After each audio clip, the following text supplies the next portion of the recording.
माने आज तुम मु एक सिंप्लिफिकेशन रो क्वेश्चन आनी कौन अच्छी ना अजुग्म संख्या मानकर जोगफल कंडीशन कौन रहिबो ना जदि यह एक रु आरंभ होइथिबो। देखो क्वेश्चन कौन अच्छी 1 + 3 + 5 + 7 + 9 तो एटा को जदि आमे इमिति जदि जोगफल तार काढिबा ताहले हमगु कोन 10 रु 15 सेकंड समय लागिबो। जदि आमे रूल यूज करी करबा ताहले मात्र 2 सेकंड रे हमें आर आंसर काढी परिबा।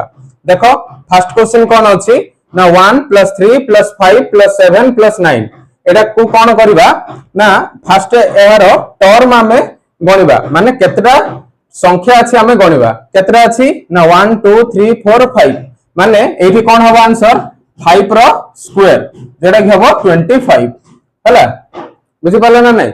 देखो सेमिति सेकंड क्वेश्चन कौन देछि ना 1 + 3 + 5 + 7 + 9 + 11 + 13 तो कौन हबो ना कौन कहउथिली ना फर्स्ट आरो टर्म गणिबा 1 2 3 4 5 6 7 माने एठी कौन हबो 7 रो स्क्वायर जोडा कि हबो 49 हला।